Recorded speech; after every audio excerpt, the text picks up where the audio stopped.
ना दोस्तों,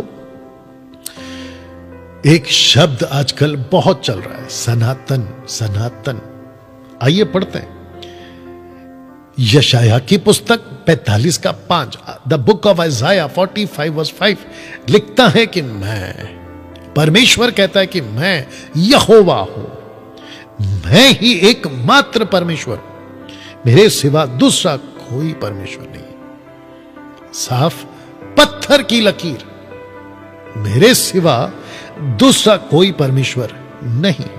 ये बात किसको पता चली? यीशु के पैदा होने से 600-700 साल पहले उसको ये प्रोफेसी हुई, उसको ये प्रकाशन मिला, उसको परमेश्वर ने साफ कहा, लेख मैं एकमात्र परमेश्वर। जब कुछ नहीं था तब परमेश्वर था, तब जाकर लिखा है सनातन परमेश्वर। अब आपको कुछ और वचन देते हैं जो सनातन से कनेक्टेड रहेगा। यशाया की पुस्तक उसका 40:22 लिखा है, ध्यान दीजिएगा, लिखा है यहोवा ही सच्चा परमेश्वर, वह धरती के चक्र के ऊपर बैठता है। धरती के चक्र के ऊपर। जी हां, साइंटिस्ट इस बात को कबूल कर चुकी है कि पृथ्वी गोल है। जी हां, पृथ्वी गोल है। और परमेश्वर, ये चित्र देख लो, मेरी कोशिश थी आपको पिक्चर्स के माध्यम से मैं आपको कनेक्ट भी कर सकूं। परमेश्वर धरती के चक्र के ऊपर बैठता है, और जब वो वहां से धरती को देखता है तो कैसे देखता है? उसकी तुलना में लोग टिड्डी, कीड़े टिड्डी से लगते हैं। उसने आकाशों को किसी कपड़े के टुकड़े की भांति खोल दिया, उसने आकाश को उसके नीचे बैठने को एक तंबू की भांति तान दिया। ये है परमेश्वर। तो फिर से कहता हूं, जब कुछ नहीं था ना, तब परमेश्वर था। यीशु कौन है डैनियल भाई? यीशु कौन है? आज बहुत सारे मुस्लिम कम्युनिटी के बीच में, हिंदू कम्युनिटियों के बीच में, और सो कॉल्ड बड़े विज्ञानी, पढ़े लिखे लोग, विद्वान, उनके बीच में बड़ी चर्चा चलती है यीशु को लेकर। कहते हैं कि he is the son of God. Agree है, सहमत है, मानते हैं हम।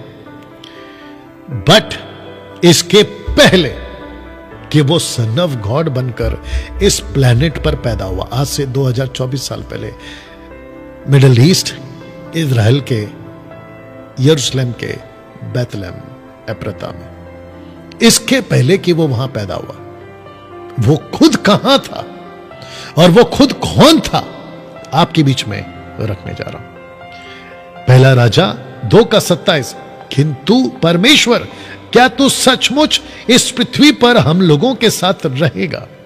तुझको सारा आकाश और स्वर्ग के उच्चतम स्थान भी धारण नहीं कर सकते, निश्चय ही यह मंदिर भी जिसे मैंने बनाया है, बात हो रही है सुलेमान की, तुझको धारण नहीं कर सकते। तब जाकर स्टीफन क्या कहता है 7:48 में, कुछ भी हो पर हम परमेश्वर तो हाथों से बनाए भवनों में नहीं रहता। अब जो परमेश्वर कहीं नहीं रहता, जिस यीशु की बात अभी मैं कर रहा था, उस यीशु ने इस पृथ्वी पर पैदा होने से पहले, सन ऑफ गॉड बनने से पहले, वो क्या था, कहां था? यूहन्ना 17:5, the book of John chapter 17:5 लिखा है कि इसलिए अब तू अपने साथ मुझे भी महिमावान कर। हे परम पिता, वही महिमा मुझे दे जो जगत से पहले तेरे साथ मुझे प्राप्त थी। तो यीशु और परमेश्वर पिता और पवित्र आत्मा, जिसको हम ट्रायून गॉड कहते हैं, जिसको हम त्रिएक परमेश्वर कहते हैं, जिसको बाइबल 100% अप्रूव करती है, एक परमेश्वर एलोहिम प्लूरल फॉर्म है। जिसमें 3 व्यक्तित्व आते हैं, 3 पर्सनालिटी आती है, father and the son and the holy spirit. ये हो गया 2, ये रहा तीसरा व्यक्ति। इब्रानियों 9:14। जब ये सच है तो मसीह का लहू कितना प्रभावशाली होगा। उसने अनंत आत्मा के द्वारा, तो पवित्र आत्मा कब से है? अनंत। यीशु कब से है? अनंत सनातन। पिता कब से है? अनंत सनातन। आत्मा के द्वारा अपने आप को एक संपूर्ण बलि के रूप में परमेश्वर को समर्पित कर दिया। कॉन्टेक्स्ट में जीसस की बात हो रही है, लेकिन लेखक पवित्र आत्मा को अनंत आत्मा कहता है, अनंत आत्मा कहता है। तो ये तीनों के तीनों उत्पत्ति के एक एक में इन द बिगनिंग हैं। कैसे? आइए प्रूफ करने जा रहा हूं। द बुक ऑफ जॉन, उसका चैप्टर 1 वर्स 1 लिखा है कि आदि में शब्द था, शब्द परमेश्वर के साथ था, शब्द ही परमेश्वर था। तो जो शब्द मैंने यूज किया ये हिंदी ट्रांसलेशन में, इसको इंग्लिश में कहते हैं the word. In the beginning the word. ये जो शब्द, वचन, ये कहां था? ये आदि में परमेश्वर के साथ था। आप देख लीजिए, बिल्कुल साफ लिखा है। अब इसी का दूसरा वचन पढ़ने जा रहा हूं, आपके लिए रख दिया हूं। लिखा है कि यही शब्द ही, माफ करना, यह शब्द ही आदि में परमेश्वर के साथ था। तो जब यीशु जी यहां पे कह रहे हैं कि मेरी महिमा उस महिमा से कर जो जगत की उत्पत्ति के पहले से आपकी और मेरी थी, तो ये कहां थी? ये यहां थी। अब इसको सुनते हैं वचन 3 को। दुनिया की हर वस्तु उसी से उपजी। किससे? शब्द से। उसी से उपजी, उसके बिना किसी को भी, किसी की भी रचना नहीं हुई। मैं आगे इसके ऊपर और भी सफाई से बात करता चला जाऊंगा एपिसोड में, लेकिन आपको अभी से बता दूं कि पृथ्वी की जितनी भी चीजें, हवा, पानी, आग, धरती, आकाश, जीव जंतु, पक्षी, पेड़ पौधे, इंसान, इन सब को अगर किसी ने बनाया, वो शब्द है, वो शब्द है। शब्द गया। आइज़ाया चैप्टर 55 वर्स 11, उसने शब्द भेजा और शब्द अपना काम करके लौटा। तब यशाया कहता है कि उसका शब्द बिना काम किए नहीं लौटता, नहीं लौटता। लेखक कहता है इब्रानियों 11:3 में, विश्वास के आधार पर ही हम जानते हैं कि परमेश्वर के आदेश से ब्रह्मांड की रचना हुई है। ब्रह्मांड की रचना हुई है। यह शब्द कौन था साहब? Who was the word? वचन कौन था? अब इसको पढ़िए यूहन्ना 1:10 में, वह इस जगत में ही था, वह इस जगत में ही था और यह जगत उसी के द्वारा अस्तित्व में आया, पर जगत ने उसे पहचाना नहीं। जगत ने उसे पहचाना नहीं। यीशु इस पृथ्वी पर फ्लैश में देहधारी होकर इस पृथ्वी पर आए, और जो उसके साथ के चेले थे, जानते उन्होंने क्या कहा? कहते हैं वह सृष्टि के आरंभ से ही था। यीशु, उसने उसे सुना, माफ करना, हमने उसे सुना, अपनी आंखों से देखा, ध्यान से निहारा, और इसे स्वयं अपने ही हाथों से हमने उसे छुआ। यहां पे टोटल 4 बातें साहब, सुना, देखा, निहारा, छुआ। सुना, देखा, निहारा, जिसको कहते हैं ध्यान से निहारा, जिसको कहते हैं कि इसके ऊपर स्टडी की गई। उन दिनों में पतरस ने स्टडी करी, पौलुस ने स्टडी करी, स्टीफन ने स्टडी करी, फिलिप ने स्टडी करी, तिमोथी ने स्टडी करी, और यीशु के उस वक्त के जितने भी लोग थे ना, उन्होंने स्टडी करी। बोला जिसको हम मरियम का बेटा कहते हैं। मैंने इसलिए कहा ना कि बहुत सारे मुस्लिम्स और बहुत सारे हिंदू और बहुत सारे सो कॉल्ड अपने आप को जो स्कॉलर्स कहते हैं, विद्वान कहते हैं, उनके बीच में चर्चा है कि जीसस कैसे गॉड हो सकता है। How can be a God? Yeshu God कैसे हो सकता है? वो तो मरियम का बेटा है। जूइश भी तो यही कहते थे ना, शास्त्री फरीसी भी तो यही कहते ना, ये तो कारपेंटर का बेटा है। लेकिन आप अगर उसके स्टडी नहीं करोगे ना, तो कारपेंटर का ही बेटा समझोगे पूरी जिंदगी। जबकि वो परमेश्वर है, सनातन है, वो परमेश्वर है, और उस वचन के विषय में बता रहे हैं जो जीवन है, उस वचन के विषय में बता रहे हैं जो जीवन है। तो यीशु को देखा, सुना, निहारा, छुआ। यीशु के 3.5 साल की उस सेविकाई में उसके 12 चेलों ने, जो कि बाद में 11 हो गए, उन्होंने सब ने इस बात को समझा कि यह कारपेंटर का बेटा नहीं है, ये मरियम का बेटा नहीं है, ये तो सबको बनाने वाला वो शब्द है जो शुरू से परमेश्वर के साथ था, जीसस क्राइस्ट। तो आदि में कौन था? ये तीनों थे। आदि में ये तीनों ही थे, father and son and holy spirit.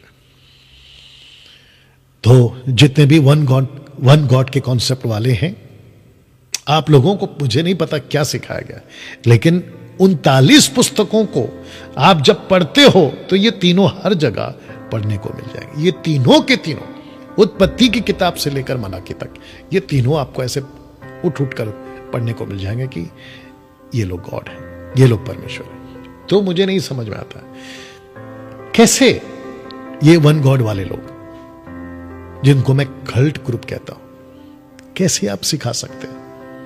कैसे कह सकते हैं कि वहां पर एक ही है? मूर्खता की स्टडी है तुम लोगों की, बकवास। और इनसे बच के रहिएगा आप लोग ना दोस्तों, क्योंकि बात हो रही है सृष्टि की। आदि में परमेश्वर ने आकाश और पृथ्वी को बनाया।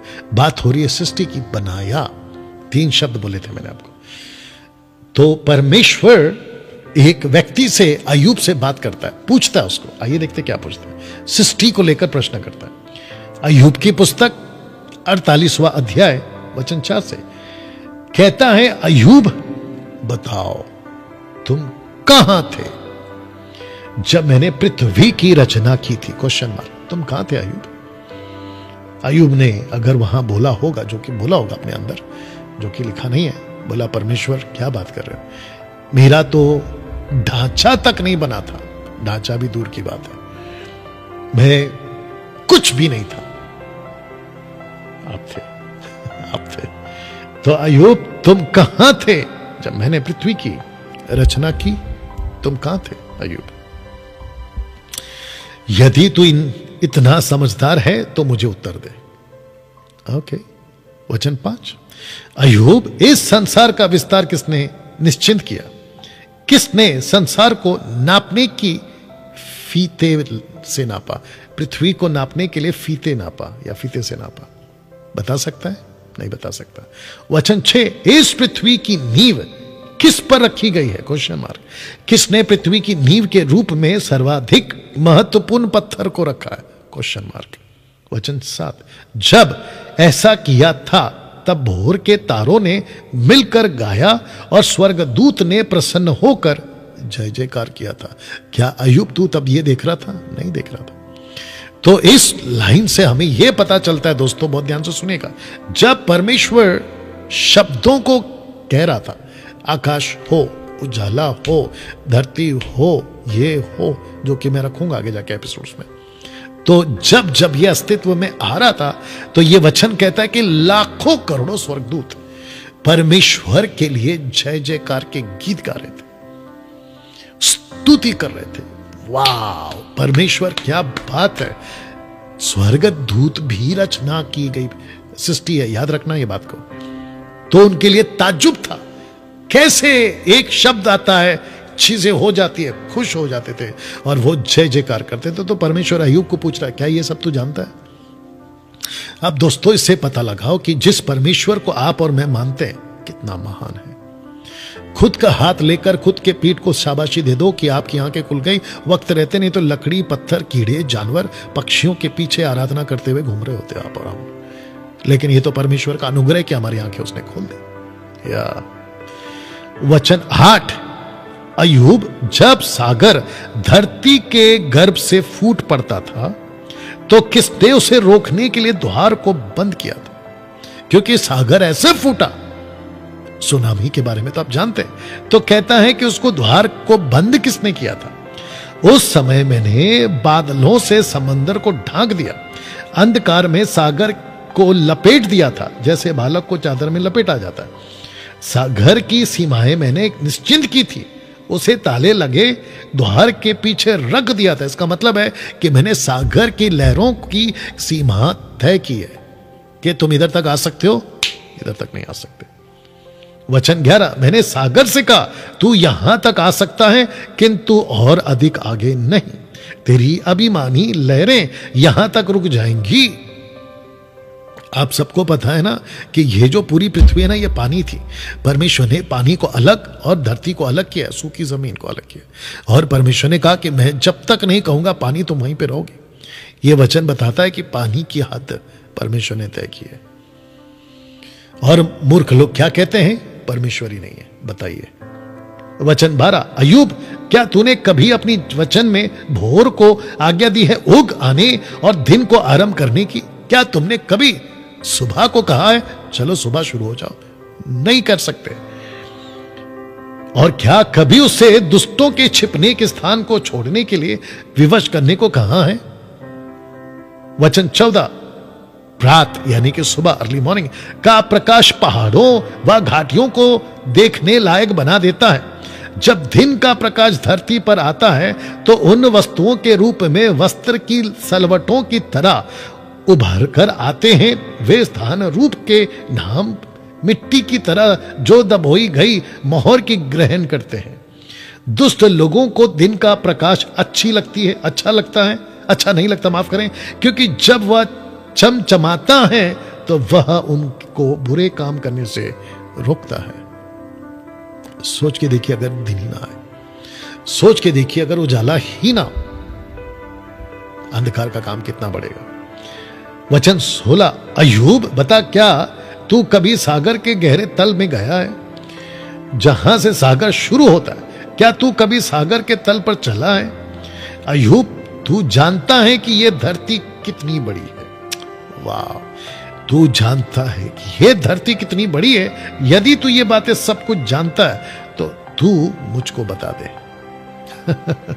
अय्यूब प्रकाश कहां से आता है, अंधकार कहां से आता है? अय्यूब क्या तू प्रकाश और अंधकार को ऐसी जगह ले जा सकता है जहां से वे आई हैं, जहां वे रहते हैं? वहां पर जाने का मार्ग क्या तू जानता है? वाह। तो दोस्तों, अभी तक आप लोगों को यह बात बताई गई है।